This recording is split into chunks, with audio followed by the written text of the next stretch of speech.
Baseball is a funny sport. It can give you success as quickly as it can take it away. NASCAR wants these drivers to be successful. More importantly, how many legitimate bowl teams are there? One driver's change has got the entire NASCAR world in a buzz this year. But most of the drivers agree the first true test of the new tires will come this week in Las Vegas, and it might be up to 10 more weeks before they find out if the tire change really makes a difference.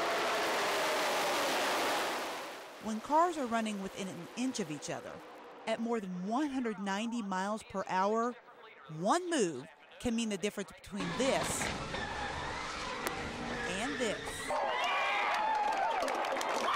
There's so much going on, right around you that can determine whether or not you get in a wreck or whether or not you win the race. You can't see all of it. Which is why drivers depend so much on their spotters, especially at a place like Talladega. 4 wide, 2 outside, clear low, clear low. The massive, sprawling 2.66-mile track in Alabama, where 4-wide high-speed racing is the rule, not the exception. Halfback 99, halfback 78. But here you're constantly on the radio. You're in 3 wide packs, normally around the whole racetrack. 2 wide, 2 wide, 2 wide. But spotters like Chris Lambert are more than just a driver's eye in the sky. They're also trackside politicians, working deals on behalf of their driver with other spotters. It's pretty funny. I mean, we'll be running back and forth, trying to make deals, and you'll make a deal, and then when it's time to make the deal go, they won't happen. So, I mean, it's pretty interesting.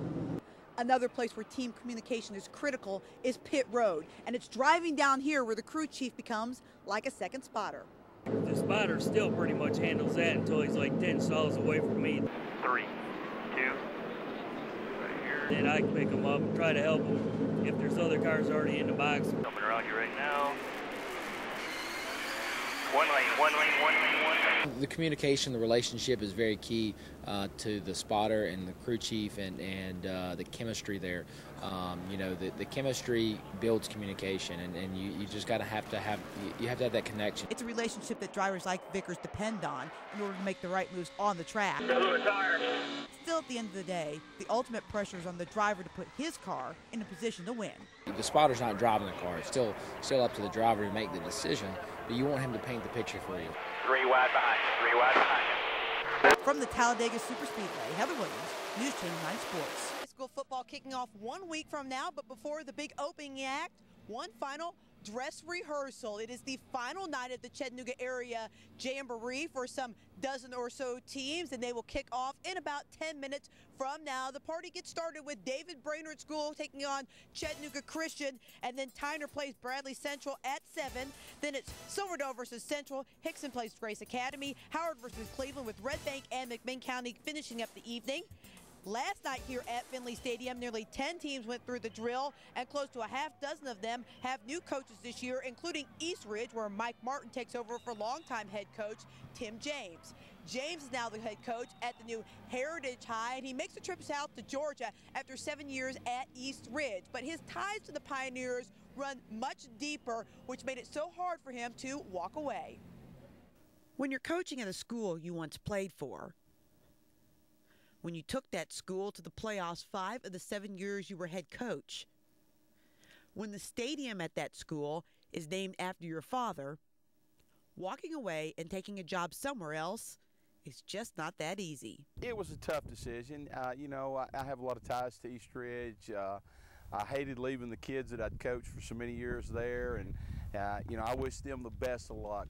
The move takes James to Heritage High School, which will present him with a new challenge: building a team from the ground up. From a professional standpoint, it's that challenge that I kind of crave. It's a new school, so it's new for everybody. That means many of these kids have never played together, and none have ever played for James. The learning curve between now and the first kickoff will be steep, and the players will have to learn quickly. We went through spring practice together over at the middle school. It's going to be a process.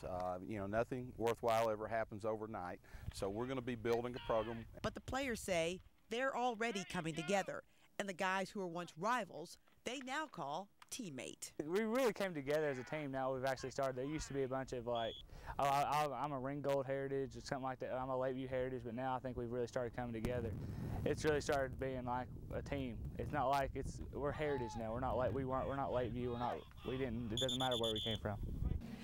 James will lead his Heritage High School Generals onto the field for the first time this Thursday when they play in a North Georgia scrimmage right here at Finley Stadium. The Chattanooga Lookouts haven't exactly been charging full steam ahead towards the All-Star break. In fact, their motor has sort of stalled. Lookies losers of their last 5, hoping to avoid the sweep at the hands of the Huntsville Stars before the break. Sam LeCure on the hill for Chattanooga gets Lorenzo Kane swinging. Kind of an up-and-down night for LeCure. He struck out 4, but gave up 3 runs through 4 innings. Wouldn't matter tonight. Michael DeJesus singling.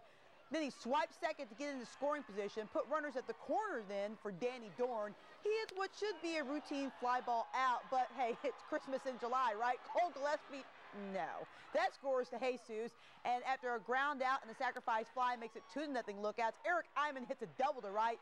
That would score Tonis Gutierrez. Lookouts with 4 in the first, 4 in the second, 1 in the fourth, and 4 in the 8th. Chattanooga leads 13-3 as they play on in the 8th inning. Some exciting in the 5th inning of tonight's game. The 2 teams exchanged pleasantries in the previous inning when LeCure hit Michael Brantley with a pitch. That started the fun. 4 Lookouts and manager Mike Goff ejected. 4 members of the Stars also tossed. The fight delayed the game for more than an hour. Fines and suspensions could also follow from the Southern League. 50 years ago today, Richard Petty loaded up his convertible and headed to South Carolina to race in his first ever NASCAR race. He finished 6th.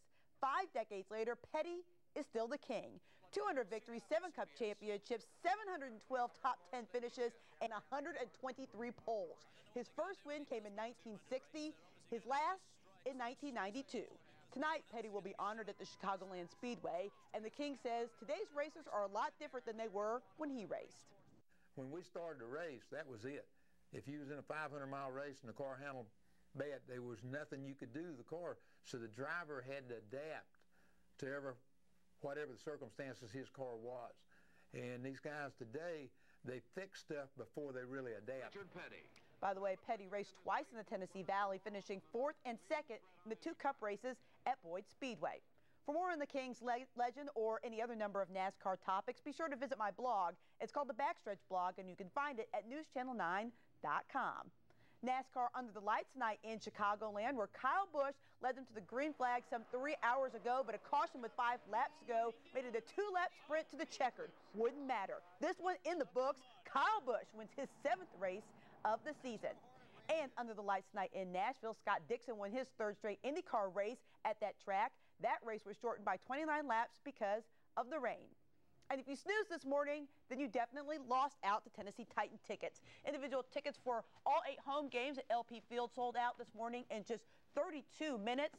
The 2008 regular season schedule features home games against Jacksonville, Houston, Minnesota, Indianapolis, Green Bay, the New York Jets, and Pittsburgh. The Titans have sold out 103 consecutive home games, but that streak is not nearly as impressive as Kyle Busch.